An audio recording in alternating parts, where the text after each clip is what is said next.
Hello everyone, welcome back to Magnet Brains. My name is CS Payal Bupli and इस video में हम पढ़ने जा रहे हैं एक और बहुत बड़ी केस स्टडी। एक्चुअली अभी तक हमने जितनी भी केस स्टडीज़ पढ़ी हैं वो मोर और लेस एक पेज या फिर 1.5 पेज पे ख़त्म हो जाती है। ये वाली 2-2.5 पेज तक जा रही है, 2-2.5 स्लाइड्स तक जा रही है आई शुड से। तो ये बहुत लेंदी केस स्टडी होने वाली है। तो ऐसे मानिए कि अगर ये आपके क्वेश्चन पेपर पे आएगी ना तो पूरा एक साइड का पेपर यूज़ होने वाला है उस पर। लेकिन इसका आंसर कितना सा है? सिर्फ इतना सा है। मैं यहाँ पे आपको पूरी की पूरी केस स्टडी रीड करके नहीं बताऊंगी, मैं आपको बहुत ही सिलेक्टिव सेंटेंसेस रीड करूंगी इस पर्टिकुलर केस स्टडी से, जिनसे आपको आपका आंसर मिल जाएगा। तो ऐसे मानिएगा, बाकी जो मैं रीड नहीं कर रही हूँ वो इररेलेवेंट स्टफ है जो बिना मतलब के लिए दिया हुआ है just to confuse a student. ऐसा मानिए, जब बहुत ज़्यादा लाइंस दी जाती हैं तो उनमें से बहुत कम लाइंस रेलेवेंट होते हैं जिनसे आपको आपका आंसर मिलता है। बाकी जितनी भी लाइंस होती हैं वो सारी स्टूडेंट्स को कंफ्यूज करने के लिए दी जाती हैं। तो यहाँ पे भी बिल्कुल वैसा ही है।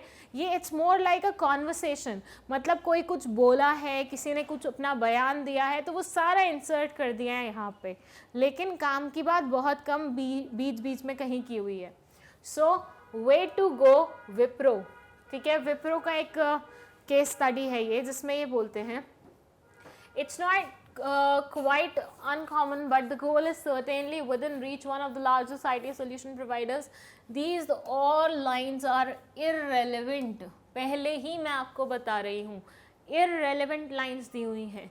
तो ऐसा कुछ भी आपके पेपर में आए, एक बार रीड करके just skip it, क्योंकि दोबारा रीड करने का कोई मतलब नहीं बनता। Then they say currently Wipro employs 45,000 people at a growth rate of 30% annually over the coming years. I don't see growing to 1,50,000 or 2 lakh people as an instrumental challenge, said Premji, chairman of Wipro. तो exactly Premji ने जो line बोली वही की वही उठा के यहाँ पे लगा दी गई है। ये उनका एक ओपिनियन था जो उन्होंने यहाँ पे व्यक्त किया है। इन्होंने बिलीव किया कि कंपनीज जो इनकी बड़ी बड़ी मतलब इनकी नहीं, इनकी कॉम्पिटिटर कंपनीज हैं बड़ी बड़ी, could grow by 20,000 people in 2 years.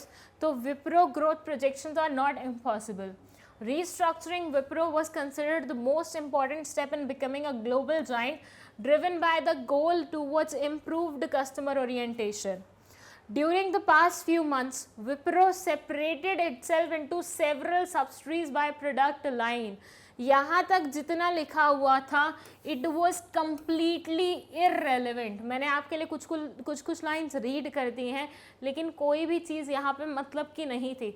सिर्फ यही बात दी हुई थी कि ग्रोथ के लिए क्या सोचते हैं, क्या आप करने का प्लान करते हैं, कैसे वो दूसरों को मेजर करते हैं ग्रोथ वाइज, कैसे क्या होता है, ठीक है।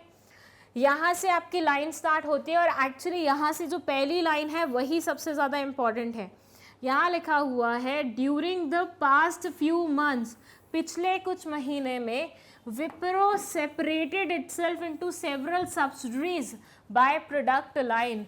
विप्रो ने अपने आप को सेपरेट किया है सब्सिडरीज में bye product line. Product line यहाँ पे ये जो वर्ड है ना प्रोडक्ट लाइन, वो मेन है। शायद आपका आंसर यहाँ से निकला है। आगे बोलता है telecommunication, engineering, financial services etcetera. मतलब विप्रो एक चीज़ का काम नहीं कर रहा है, वो 10 काम कर रहा है, 10 अलग अलग प्रोडक्ट से रिलेटेड काम कर रहा है। और अब उसने रियलाइज कर भी लिया है तो वो सेग्रीगेशन कर रहा है प्रोडक्ट वाइज। देन दे से each subsidy brings in about $300 millions in annual earning and is self-sufficient with their own accounting books, personal and administrative function.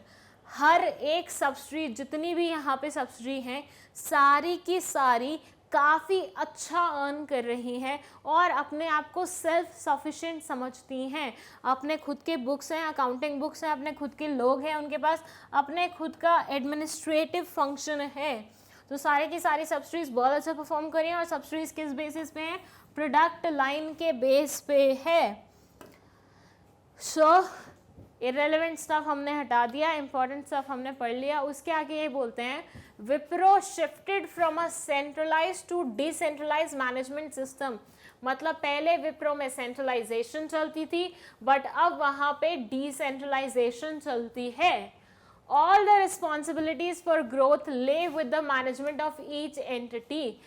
हर एक रिस्पॉन्सिबिलिटी ग्रोथ की हर एक एंटिटी के मैनेजमेंट पे आती है, मतलब अलग अलग लाई कर रही है क्योंकि डिसेंट्रलाइजेशन है। We try to delayer the organization and empower our business leaders with a much higher degree of growth responsibility, said Premji. We removed an entire layer of executive. Again completely irrelevant line. Premji ने कुछ बोला, इन्होंने उठा के वहाँ पे चिपका दिया। Between 2002 and 2003, Wipro acquired 2 IT consulting firms to break into the US market. 2002 और 2003 के बीच में विप्रो ने 2 IT कंसल्टिंग फर्म्स को अपने अंदर लिया, एक्वायर किया, ताकि वो US मार्केट में भी अपनी पहचान बना पाए। Wipro is also moving from a service provider to a product developer. पहले विप्रो सिर्फ सर्विसेज दिया करती थी, जो ये टेलीकम्युनिकेशन ये सब चीज़ें, ये क्या है, ये सर्विसेज तो हैं। तो पहले विप्रो सिर्फ सर्विसेज दिया करती थी, लेकिन आहिस्ता आहिस्ता वो प्रोडक्ट मैन्युफैक्चरिंग में भी आ रही है। हमें पता है ना, प्राइमरी, सेकेंडरी और टर्शरी 3 तरह की वो होते हैं सेक्टर्स। प्राइमरी में एग्रीकल्चर आता है, सेकेंडरी में हम मैन्युफैक्चरिंग वगैरह करते हैं और टर्शरी में हम सर्विसेज देते हैं। अभी ये टर्शरी वाला काम संभाल रही थी, बट ये आहिस्ता आहिस्ता मैन्युफैक्चरिंग में भी आ रही है। That's what they are saying. Today it partners with other companies to develop IT products to gain experience and achieve name recognition. आजकल ये IT products डेवलप करने के लिए अलग अलग कंपनीज के साथ टाई अप कर रही है, पार्टनरशिप कर रही है और अपने नाम को बढ़ाने की कोशिश कर रही है। थी बहुत लंबी स्टोरी, लेकिन मैंने आपको शॉर्ट में समझा दी क्योंकि मैंने इररेलेवेंट स्टफ को हटा दिया ताकि आप कंफ्यूज ना हो। आगे आपको पता क्या लगाना है इसमें आपको पता लगाना है identify the organisational structure by indicating the lines from the paragraph.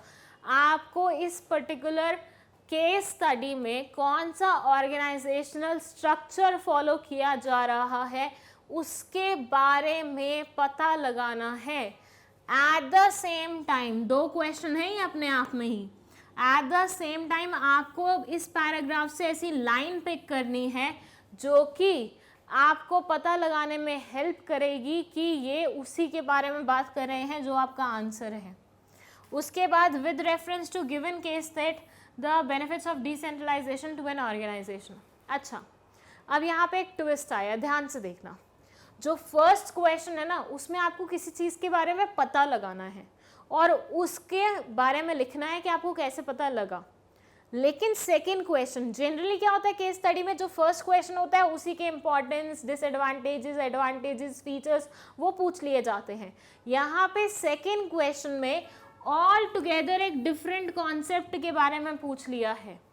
अब क्या होता है, कुछ रट्टू तोते होते हैं, वो क्या करते हैं कि पढ़ के जाते हैं केस स्टडी की। ज़्यादातर केस स्टडी में ना फर्स्ट और सेकंड क्वेश्चन रिलेटेड होता है, तो वो देखेंगे यहाँ पे डिसेंट्रलाइजेशन के बेनिफिट्स पूछे हुए हैं, तो गलती से फर्स्ट वाले में भी डिसेंट्रलाइजेशन लिख के आ जाएंगे। ऐसी गलती मत कीजिएगा, आपको रट्टू तोता नहीं बनना है। आप हर एक चीज़ पढ़ चुके हैं, आपको शायद क्लिक भी कर गया होगा कि बेसिकली कौन से बारे में पूछा जा रहा है, बट यहाँ पे सेकंड क्वेश्चन ऑलमोस्ट डिफरेंट है। यहाँ पे आपको डिसेंट्रलाइजेशन के बेनिफिट्स लिखने हैं, बट नॉट नेसेसरी कि फर्स्ट क्वेश्चन में उसी के बारे में बात हो रही है। वापस से मैं आपको केस स्टडी पे ले जाती हूँ। केस स्टडी में ये लाइन जो हमने पढ़ी थी, during the past few months वाली, during the past few months, ये वाली जो लाइन है, Wipro separated itself into several subsidies by product line, यही सबसे ज़्यादा इम्पॉर्टेंट है।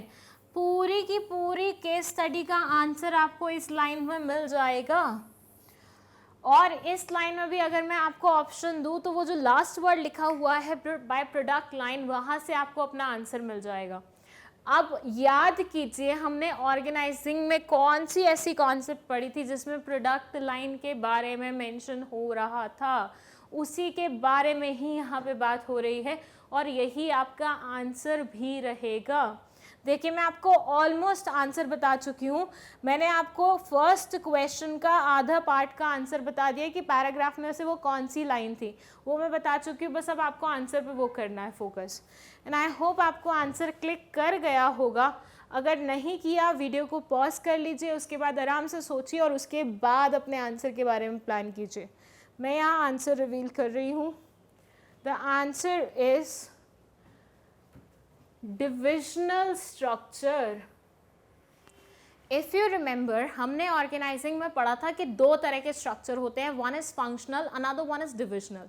फंक्शनल में हम बात करते हैं फंक्शंस के बारे में, like production, marketing, sales and blah blah blah blah. लेकिन हम डिविजनल में बात करते हैं कि जब किसी ऑर्गेनाइजेशन में एक से ज़्यादा प्रोडक्ट्स बनते हैं, एक से ज़्यादा टाइप ऑफ प्रोडक्ट्स बनते हैं, तो ऐसे सिनेरियो में वहाँ पे बाइफिकेशन प्रोडक्ट वाइज होना चाहिए। और यहाँ पे भी लिखा हुआ था प्रोडक्ट लाइन के बेसिस पे हमने सेग्रीगेशन किया है। तो मतलब सेपरेशन किस बेसिस पे हुआ है? प्रोडक्ट लाइन के बेसिस पे हुआ है। तो वही आपका आंसर हो जाएगा डिविजनल स्ट्रक्चर। एंड उसके बाद डिसेंट्रलाइजेशन के बेनिफिट्स पूछे हैं, वो तो हमें पता ही है, वो तो हम बहुत बार पढ़ चुके हैं। तो वो सारे के सारे बेनिफिट्स उठा के यहाँ पे लिख दीजिएगा। नॉट सारे, जितने पूछे होंगे उतने लिख दीजिएगा। जो आपको बेस्ट तरीके से एक्सप्लेन करने आते हैं वही लिखिएगा बस। That's it. ये हो गई आपकी एक और केस स्टडी। आई होप आपको ये समझ में आई होगी। थोड़ी सी बोरिंग काइंड ऑफ थी, मतलब इसमें ज़्यादा स्टफ था जो इररेलेवेंट था, बट क्या कर सकते हैं, अपना वो नहीं है ना, बस नहीं है। पेपर में भी ऐसी आ सकती है जिसमें बहुत सारे पॉइंट्स इररेलेवेंट हो, तो उनसे कंफ्यूज नहीं होना, उनको ज़्यादा सोचना नहीं है। मेन फोकस करना है आपको कीवर्ड्स पे कि भैया इस पूरी केस स्टडी का कीवर्ड क्या है, और उस कीवर्ड को उठा के आपको बस उसको आंसर करना है। That's it. इतना सिंपल हो जाता है केस स्टडी अगर आप प्रैक्टिस करें तो।